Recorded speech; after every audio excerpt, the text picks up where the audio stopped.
बोलती पुस्तके. ज्यांना वाचनाचा नाद त्यांना बोलती पुस्तके घाली साद. आमचं चॅनल सबस्क्राईब करा आणि सबस्क्राईब करायला इतरांनाही सांगा. झोका कथास्तू. लेखिका संगीता कुलकर्णी लिखित कथा झोका नियतीचा.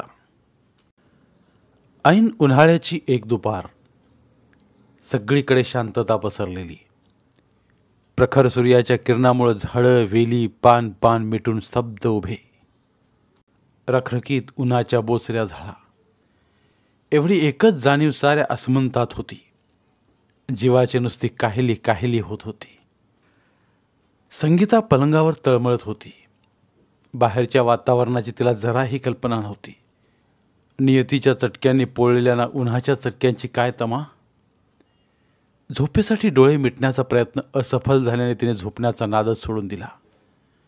उघड्या डोळ्यांनी वरती गरगर फिरणाऱ्या पंख्याकडे निस्तेज डोळ्यांनी टकमक बघू लागली व तिच्या डोळ्यासमोर वास्तवता पंख्यासारखी गोल गोल फिरू लागली. सगळीकडे पसरलेला पसारा, भिंतीवर कोपऱ्यात जमलेली जळमटे, घरात उदास केविलवाणे असे वातावरण. बऱ्याच दिवसात संगीताचा घरावर हात न फिरल्यानं त्या घराची रयाच गेली होती. ए माय माय ए माय असेल ते वाढ ग. अशा आवाजानं तिची तंद्री भंग पावली व ती पटकन उठून बाहेर आली आणि दार उघडलं तर त्या तळपत्या उन्हात एक भिकारीण आपल्या एका लहान मुलाला कडेवर घेऊन उभी. ती अनवाणी होती. नजरेत प्रचंड भूक दिसत होती. तुझा मुलगा का ग?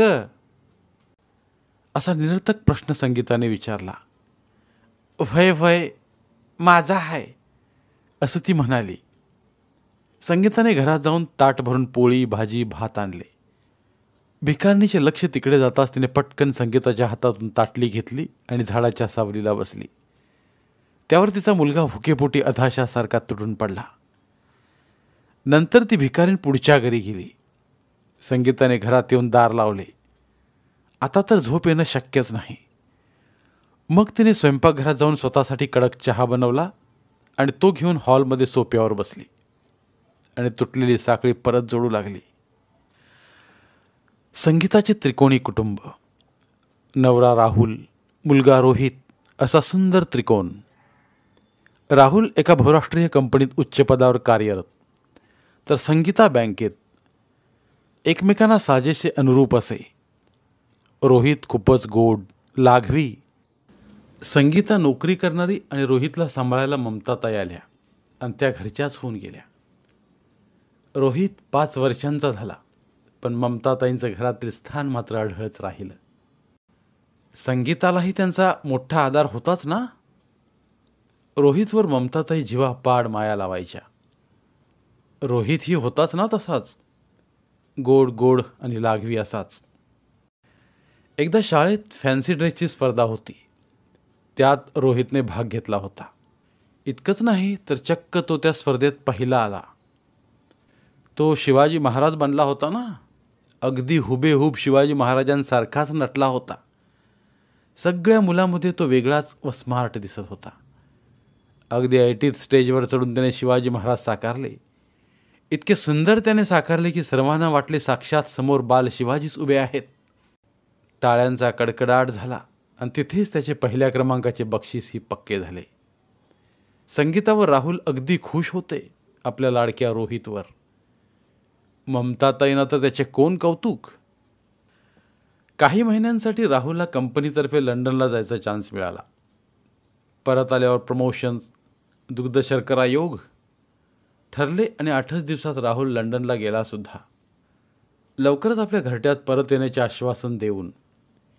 या अनपेक्षित सुखद घटनांनी संगीता तर आनंदून गेली होती. सुख म्हणतात ते हेच का, असा मनात आलेला प्रश्न. पण तिची खात्री होती जीवन हे असेच असावे, सुंदर, हळुवार आणि अलगद. पण इकडे नियतीच्या मनात वेगळंच चालू होतं. नियतीच्या मनात काय असतं हे कोण सांगू शकणार. ती मनुष्याला सुखदुःखाच्या चक्रात त्याच्याही नकळत त्याला बसवते.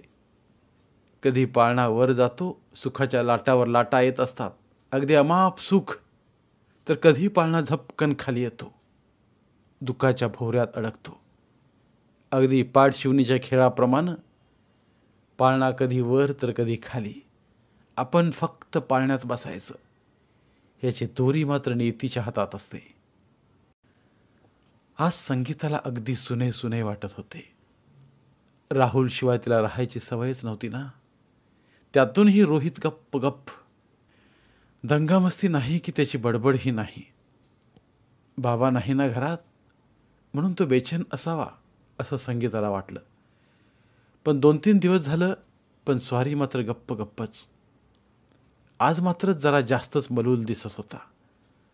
अंगात ताप होता. खायची प्यायची देखील इच्छा नव्हती. आता मात्र संगीताला काळजी वाटू लागली. त्यातच ममताताईही बोलल्या की रोहितची तब्येत बरी दिसत नाही. खरंच रोहितला खूपच ताप होता आणि भरीसभर म्हणून की काय त्याला उलट्याही सुरू झाल्या. संगीताने त्याला तातडीने डॉक्टरकडे नेले. डॉक्टरने त्याला तपासून तापाची तीव्रता पाहून लगेचच दवाखान्यात दाखल करून घेतले. प्राथमिक तपासण्या केल्या. कावीळचे निदान झाले आणि त्याचे प्रमाण देखील बऱ्यापैकी वाढले होते. डॉक्टरांनी तातडीने औषधोपचार चालू केले.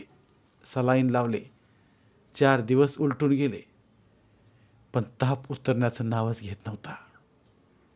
सतत विचार करून संगीता मात्र पार थकून गेली होती. ममताताई आणि संगीता आळीपाळीने दवाखान्यात बसल्या होत्या. एकमेकींना धीर देत स्वतःच्या मनाला आवर घालत होत्या. त्यात राहुलही इथे नव्हता. संगीताला तर रोहितची अवस्था पाहवत नव्हती. अगदी मलूल झाला होता तो. डोळे उघडण्याचे देखील त्राण नव्हते त्याच्यात. इकडे तर ममताताई वारंवार देवाला साकडं घालत होत्या.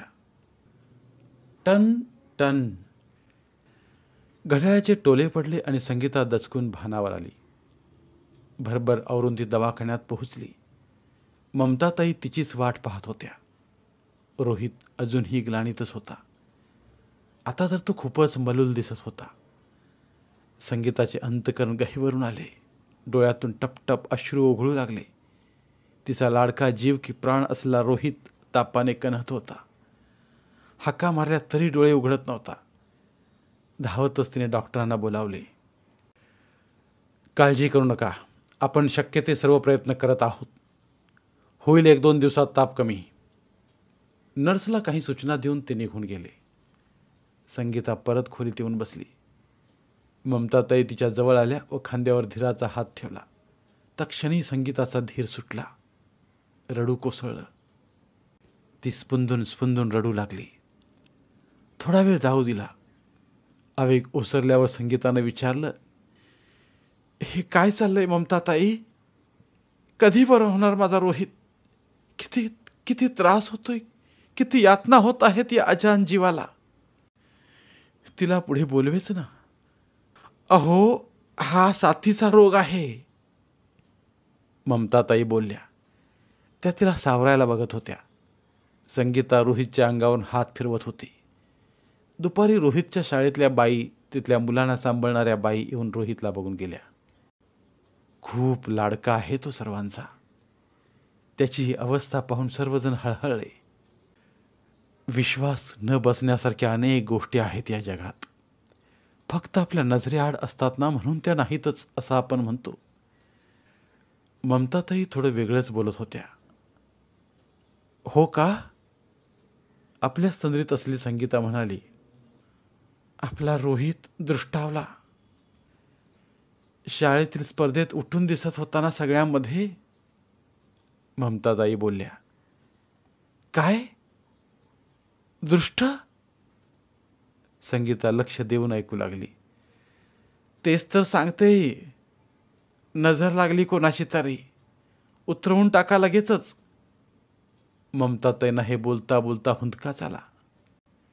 छे छे, काहीतरीच काय, निव्वळ अंधश्रद्धा आहे. संगीताने त्यांचे बोलणे खोडून काढले. तुमचा तर विश्वासच नाही ना. कधीच सांगायचं होतं तुम्हाला, पण धीरच होत नव्हता बघा बाई. मला जे सुचलं ते मी बोलले. तुम्ही शिकलेल्या, वेगळा व नवा विचार करणाऱ्या. ममताताई बोलत होत्या. तसं नाही ताई, मी विचार करते, मग बोलूया हां.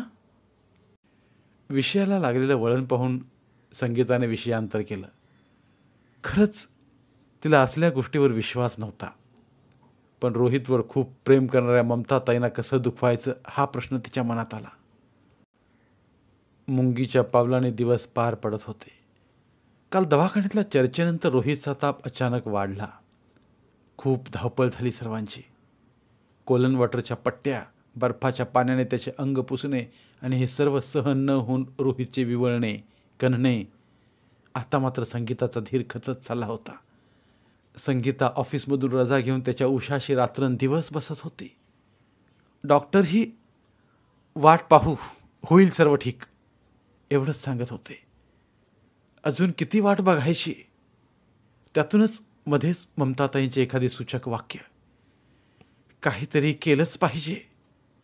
त्याचाच परिणाम आता संगीताच्या समोर होता. भात रोहितवरून ओवाळलेला आणि संगीता वाट बघत होती नेहमीच्याच भिकारनीची. एकीकडे मात्र ती येऊ नये असंच वाटत होतं तिला. आता उन्हं उतरू लागली होती. संगीताच्या जीवाची घालमेल वाढत चालली होती. तेवढ्यात वाढ ग माय, हे वाक्य कानी पडलं आणि अपेक्षित असूनही ती दचकली. भिकारीण आपल्या मुलासह आशाळभूत नजरेने दारात उभी होती. संगीता पाय ओढतच दाराकडे निघाली. क्षणभरच मनात विचार आला, काय अधिकार आहे मला असं वागण्याचा. पण दुसऱ्या क्षणाला रोहितचा चेहरा तिच्या डोळ्यांसमोर आला आणि दुसऱ्या मनाने पहिल्या मनाची समजूत घातली. छे छे, असं काहीच नसतं. हे केवळ ममताताईच्या समाधानासाठी. भाताची ताटली पिशवीत रिकामी झाली. त्याचबरोबर संगीताने रोहितच्या कपड्यांचा एक जुना जोड, चपला आणि थोडे पैसेही दिले. कदाचित मनाची टोचणी कमी करण्यासाठी. भिकारीण आपल्या मुलाला घेऊन झाडाच्या सावलीत खायला बसली. मनाच्या बधीर अवस्थेतच संगीता दवाखान्यात पोहोचली. रात्रभर ती तळमळत होती. पहाटे पहाटे तिचा डोळा लागला होता. सकाळी आई आई अशा क्षीण हाकाने तिला जाग आली. आधी तिला ते स्वप्नच वाटलं, पण खरंच रोहित हाक मारित होता. तिच्या आनंदाला पारावारच उरला नाही. खरोखरच आश्चर्यरित्या रोहितच्या तब्येतीमध्ये बराच फरक पडला होता. आता बिलकुल काळजी करण्याचं कारण नाही. तो आता ओके आहे. He is all right. फक्त थोडा थकवा जाणवेल, तेवढं पाहूया आपण. आता धोका मात्र टाळा आहे. हे सर्व डॉक्टर सांगत असतानाच संगीताचे डोळे भरून आले. मनोमन देवाचे आभार मानले. खूप दिवस वाट पाहिल्यावर हा प्रसन्न दिवस उजाडला होता. दुपारी संगीताने रोहितसाठी सूप बनवले आणि ती दवाखान्यात जायला निघणार तोच, वाढ ग माये, वाढ ग माये, अशी हाक तिच्या कानावर पडली आणि संगीता क्षणभर स्तब्ध झाली. कालचा प्रसंग ती क्षणभर विसरलीच होती. पटकन धावत जाऊन तिने दार उघडले. एकटी भिकारीण उभी. अगं, तुझा मुलगा कुठं आहे? संगीतानं घाईघाईत विचारलं. रातभर त्याला उलट्याने ढाळ लागली, बसला रातभर ओकत. काय? संगीता जोरदार किंचाळल्याने सुन्न झाली. तिच्याकडून काही शब्दच बाहेर येणार. बराच वेळ तिची बोलण्याची वाट पाहून भिकारीण तिथून निघून गेली. पण संगीताला त्याचं भान राहिलं नाही.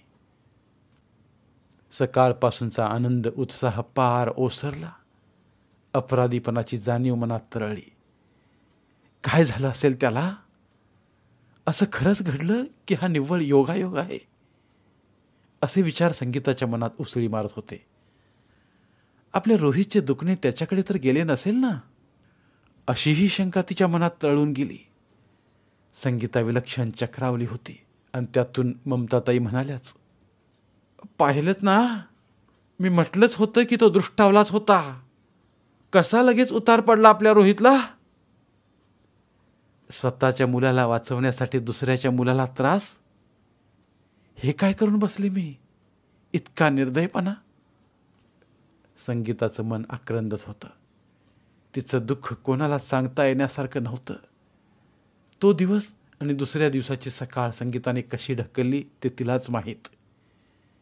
काय होत असेल त्या मुलाला? औषध पाणी तरी मिळेल का? आपण का नाही थांबवलं त्या भिकारणीला? किंवा आपण तरी तिच्याबरोबर जाऊन बघितलं असते तर? संगीता पश्चातापाने पळून निघाली होती. सतत दाराकडे जाऊन बघत होती. जसजसा वेळ जात होता तसतशी संगीता बेचैन होत होती.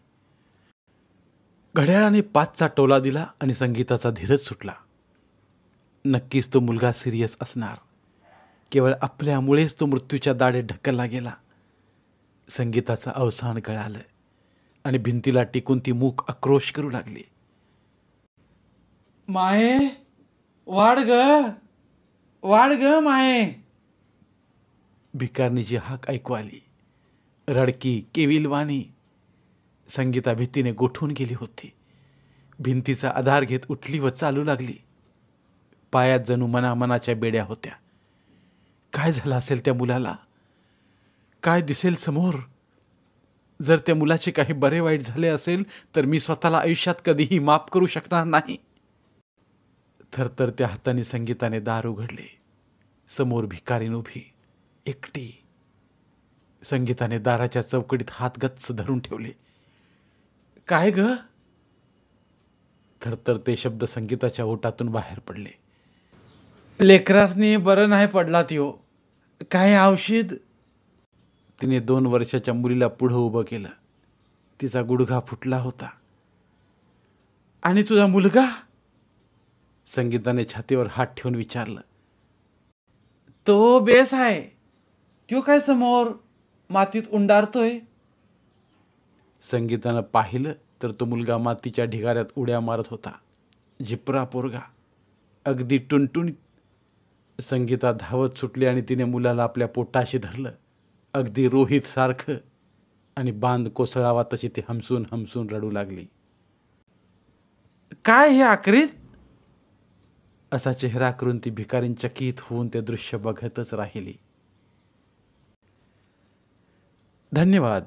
पुन्हा भेटूया एका नवीन कथेसोबत. मराठीतील प्रतिभावंत लेखकांचं साहित्य, कथा, कादंबऱ्या ऐकण्यासाठी आमचं बोलती पुस्तके हे चॅनल सबस्क्राईब करा. आणि मराठी साहित्याचा प्रसार करण्यासाठी प्रत्येक मराठी माणसाला सबस्क्राईब करण्यासाठी आवाहन करा. आणि बोलती पुस्तके या साहित्य चळवळीत सहभागी व्हा. आपले पुन्हा एकदा धन्यवाद.